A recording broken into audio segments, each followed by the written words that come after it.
جان دو عالم، فخر دو عالم، محبوب دو عالم، احمد مجتبیٰ شب اسرا کے دولہا حضور جناب سیدنا حضرت محمد مصطفیٰ صلی اللہ علیہ وعلا آلہ و اصحابہ وبارک وسلم کے دربار مقدس و معطر و مطہر کے اندر ہدیہ درود و سلام پیش کرنے کے بعد مقتدر و محتشم علماء کرام، قابل عزت احترام صدر محفل، رونق محفل، حضرت صاحب زادہ سیدی و سندی پیر سید محمد محفوظ شاہ صاحب مشہدی حافظہ اللہ تعالی، محتمم و ڈائریکٹر مرکز علم و عرفان جامعہ محمدیہ نوریہ رضویہ پھکی شریف، آپ کی صدارت کے اندر یہ عظیم الشان پروگرام بسلسلہ سید الکاملین، دلیل العارفین،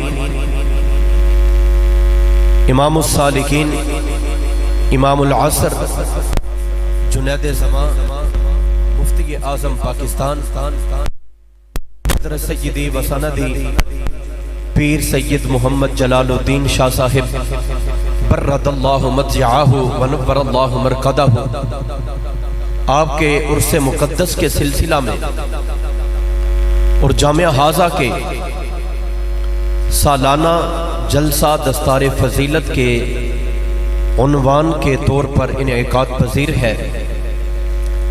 دعا ہے رب ذوالجلال وحدہ لا شریک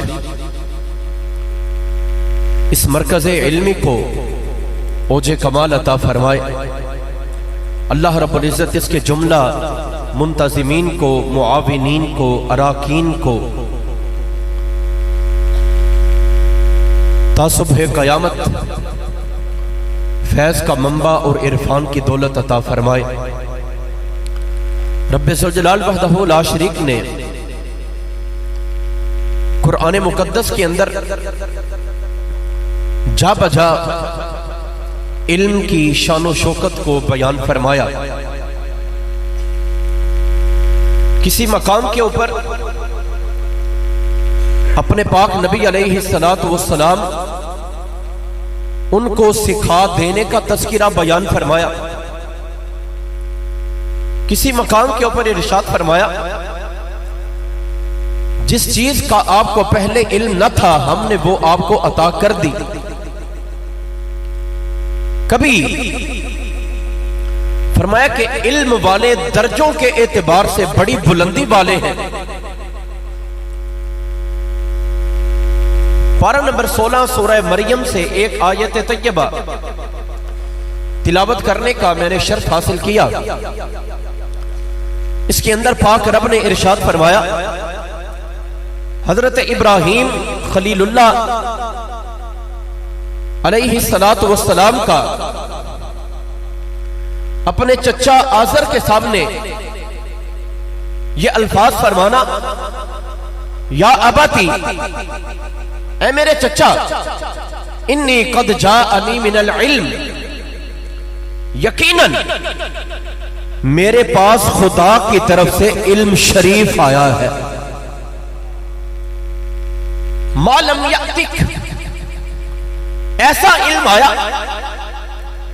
جسے تو جانتا بھی نہیں ہے، تو نے سنا بھی نہیں ہے، تو نے خیال بھی نہیں کیا۔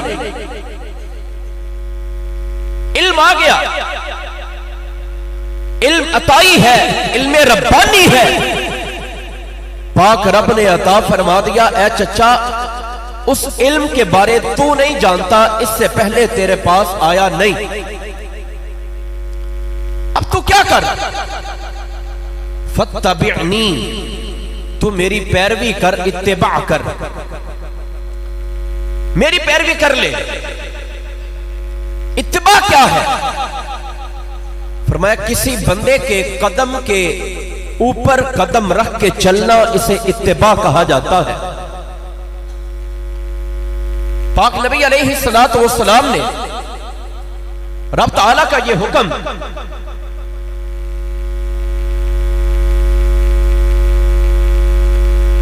ارشاد فرمایا ان کنتم تحبون اللہ فاتبعونی، اے لوگوں اگر خدا سے محبت کرتے ہو تو جناب آمینہ کے لال کے قدم کے اوپر قدم رکھ کے چلنا پڑے گا۔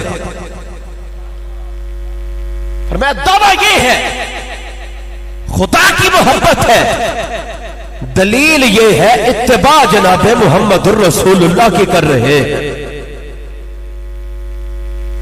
تو یہاں پہ فرمایا اے میرے چچا تو میری اتباع کر لے، ہوگا کیا؟ اہدیکا صراطا سویا، میں تجھے سیدھے رستے کی طرف رہنمائی کرتا جاؤں گا۔ پتہ چلا قرآن مجید یہ فرماتا ہے اللہ کا نبی کائنات کے لیے رہبر بھی ہوتا ہے، پیشوا بھی ہوتا ہے، ہادی بھی بن کے آتا ہے۔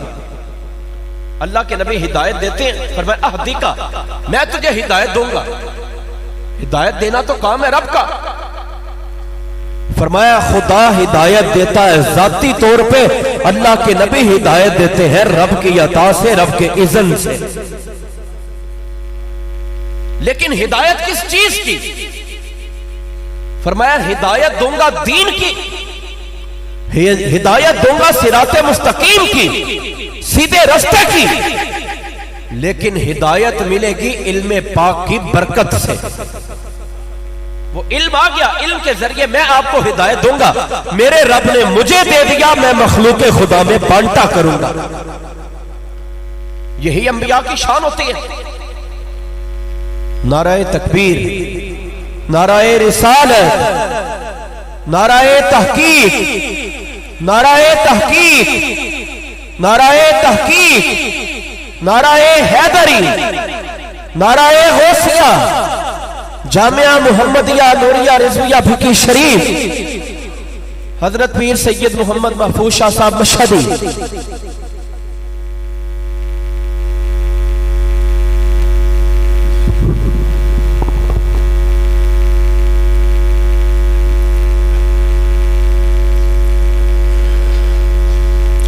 فرمایا اے میرے چچا میں تجھے سیدھے رستے کی طرف ہدایت کروں گا، سیدھا رستہ ملے گا، لیکن ابراہیم خلیل اللہ علیہ السلام کے قدموں پہ ملے گا۔ جو اللہ کے نبی کے قدموں پہ جھک جائے، جو اللہ کے نبی کے قدم کے اوپر قدم رکھ کے چلے، جو اتباع کرے، فرمایا اسے سیدھا رستہ مل جائے گا، ملے گا علم کی برکت سے، اللہ کے نبی کے قدم میں رہنے کی برکت سے۔ بڑی بات بتائی اپنے چچا کو، فرمایا یہ علم شریف کی برکت ہے۔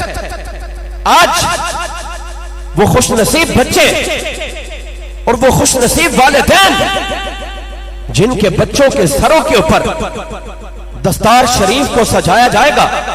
ایک وہ وقت تھا جب جہاد کے لیے بھیجنا تھا، حضرت پاک نبی علیہ السلام نے حضرت عبد الرحمن ابن عوف رضی اللہ تعالی عنہ آپ کو، تو آپ فرماتے ہیں اللہ کے پاک نبی نے مجھے بھیجنا تھا، جہاد کے لیے جانا ہے، میں بڑا عظیم الشان کارنامہ سر انجام دینے جا رہا تھا، تو ہوا کیا ہے؟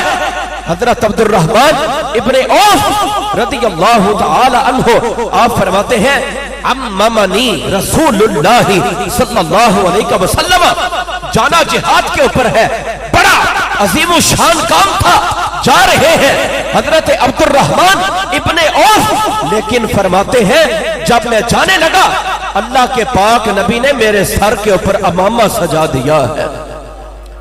حضور نے دستار سجائی، حضرت عبد الرحمن ابن عوف رضی اللہ تعالی عنہ آپ کے سر کے اوپر حضور نے امامہ شریف سجایا۔ آج وہ بچے جنہوں نے حفظ قرآن کے اندر، جنہوں نے تجوید القرآن کے اندر کبھی یہ پڑھا کہ حسنُ القرآن بِأَصْوَاتِكُمْ او زَيِّنُ القرآن بِأَصْوَاتِكُمْ، اپنی آوازوں کے ذریعے قرآن پاک کو مزید خوبصورت بناؤ، خوش آوازی سے قرآن مجید کی تلاوت کرو۔ کبھی یہ پڑھا کہ ایک حرف کو کتنا لمبا کیا جاتا ہے، کبھی مد لازم کو پڑھا، کبھی مد عارض کو پڑھا، کبھی مد لین لازم کو پڑھا، کبھی مد لین عارض کو پڑھا، کبھی مد لازم کلمی مسکل کو، کبھی مد لازم کلمی مخفف کو، کبھی یہ تجوید کو پڑھا۔ کتنے حرف کو کتنا لمبا کیا جائے گا، کتنے حرف کو تھوڑی مقدار کے اندر، درمیانی مقدار کے اندر یہ بچوں کو پڑھایا گیا، حفظ القرآن کے اندر، تجوید القرآن کے اندر، حتیٰ کہ پڑھا کے سال 2 سال 3 سال کے اندر جب وہ بچے سج گئے، ان کے سروں کے اوپر آج امامہ شریف کو سجایا جائے گا۔ لیکن یہ جو مشن ہے بچوں کا یہاں پہ آنا، اپنے کورس کو مکمل کرنا، کیا یہاں تک یہ بات مکمل ہوئی؟ نہیں، ابھی منزلیں تو آگے ہیں، سفر تو ابھی شروع ہوا۔ حضرت جناب سیدنا امام احمد بن حنبل رحمت اللہ تعالی علیہ آپ ارشاد فرماتے ہیں، جب بچہ قرآن عظیم کی دولت کو اپنے دل کے اندر سنبھالے، وہ یہ سمجھے کہ جناب رسول اللہ صلی اللہ علیہ وسلم ان کے راستے کے اوپر چلنے والا، ابھی میں مبتدی ہوں، ابھی ابتدائی طالب علم ہوں، ابھی منزلیں ابھی آگے ہیں، میں نے چھوڑنا نہیں، ابھی میں نے عالم دین پڑھنا ہے، ابھی عالم فاضل بن کے جناب رسول اللہ کے دین کا پرچار کرنا ابھی باقی ہے، بڑی منزلیں، بڑے راستے ابھی پڑے ہوئے ہیں میرے سامنے، بڑے مجاہدات، بڑی ریاضات وہ کرنا ساری ابھی باقی پڑا ہے۔ یہ جو دستار امامہ سر کے اوپر سجایا گیا، یہ ذمہ داری کی علامت ہے، یہ ذمہ داری کی نشانی ہے کہ ایک بچے کو رسپانسیبلٹی دی گئی، اے بچے تیری ذمہ داری ہے، آپ کے سر کے اوپر یہ دستار سجائی گئی، یہ ایک جامعہ کی طرف سے انعام بھی ہے اور جامعہ کی طرف سے پیغام بھی ہے کہ ابھی منزلیں ہیں، ابھی آگے راستے طویل ہیں، تو اب آگے کیا ہوگا؟ میں وہ بچہ عالم دین بنے۔ اس کے علاوہ بھی راستے ہیں۔ جدید دور کے اندر کمپیوٹر کے اندر اتنے سافٹ ویئرز آ چکے ہیں، نعرہ تکبیر، نعرہ رسالت، نعرہ تحقیق، نعرہ حیدری، نعرہ غوثیہ۔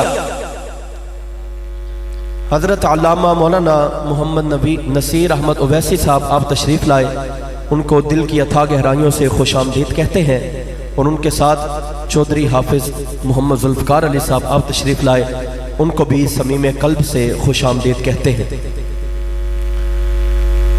اگر آج کے دور کے اندر جبکہ تعلیم عام ہے، کمپیوٹر کے ایک گوشے کو کھولا جائے تو سینکڑوں علوم اس کے اندر بھی موجود ہیں۔ آج سائنس کے میدان کے اندر، ٹیکنالوجی کے میدان کے اندر دنیا ترقی کر چکی ہے۔ ایک بچہ حفظ قرآن کر کے کمپیوٹر بھی پڑھ سکتا ہے، وہ ریاضی بھی پڑھ سکتا ہے، وہ سائنسدان بھی ہو سکتا ہے، لیکن یقین جانے اگر وہ مدرسے کی زندگی کو ترجیح دے گا، اسے پریفر کرے گا، تو خدا کی قسم ہے علوم مصطفیٰ کا صدقہ، علوم دینیہ کا صدقہ، اگر وہ مدرسے میں جائے گا وہ ڈاکٹر بھی بن سکتا ہے، وہ مدرسے میں جائے گا انجینئر بھی بن سکتا ہے، وہ مدرسے میں جا کے لیکچرار بھی بن سکتا ہے۔ لیکن اگر لیکچرار کی طرف جائے گا، مدرسہ چھوڑے گا، تو ادھر کہیں ہو کے رہ جائے گا۔ اگر مدرسے میں جائے گا، یہ علوم دینیہ بھی پڑھ سکتا ہے، علوم دنیا بھی پڑھ سکتا ہے۔ یہاں پہ راستے کھلے، قدم قدم کے اوپر اللہ کے پاک نبی کا فیض برستا ہے۔ تو یہ راستے جب کھلے ہیں، ہر ایک کو چاہیے کہ آج جامعہ جلالیہ رضویہ رانجھا ٹاؤن پھالیا سے اگر دستار ملتی ہے تو یہ آخری منزل نہیں، یہ ابتدائی سٹیج ہے، یہاں سے آگے جانا ابھی باقی ہے، ابھی ڈھیر ساری ذمہ داریاں ہیں جو آپ کے ذمے، جو آپ کی ذات کے اوپر ضروری ہے، ان ذمہ داریوں سے گزر کے آگے بڑھنا ہے۔ یہی وہ جگہ تھی جب حضرت جناب سیدنا زید ابن ثابت رضی اللہ تعالی عنہ جلیل القدر صحابی اللہ کے پاک نبی علیہ السلام کی پاک بارگاہ کے اندر آ گئے۔ 13 سال عمر شریف تھی۔ یا نبی اللہ صلی اللہ علیہ وسلم، میں جہاد کے اوپر جانا چاہتا ہوں۔ حضور نے قبول نہیں فرمایا، فرمایا عمر ابھی چھوٹی ہے، آپ جہاد کے اوپر نہیں جا سکتے۔ آپ نے اپنی والدہ محترمہ کو بتایا، امی جان حفظت من القرآن 17 سورہ، میں نے قرآن پاک کی 17 سورتیں یاد کی ہیں۔ امی جان حضور کی بارگاہ میں سفارش کرے نا، اگر میں جہاد کے اوپر نہیں جا سکتا تو رستے بند تو نہیں ہو گئے، میرے لیے کوئی اور رستہ کھولے، میں قرآن پاک جانتا ہوں، مجھے قرآن کا فیض اور عطا کر دے، میں اس فن کے اندر آگے بڑھ جاؤں۔ تو فرماتے ہیں میری والدہ مجھے حضور کے پاس لے کے آئیں، یا نبی اللہ صلی اللہ علیہ وسلم، میرا یہ بچہ یہ قرآن پڑھنا چاہتا ہے، آگے بڑھنا چاہتا ہے، 17 سورتیں یاد کی ہے۔ زید ابن ثابت نے آپ کی والدہ محترمہ جب حضور کے پاس لے کے آئیں، حضور نے یہ نہیں فرمایا تعلم الفقہ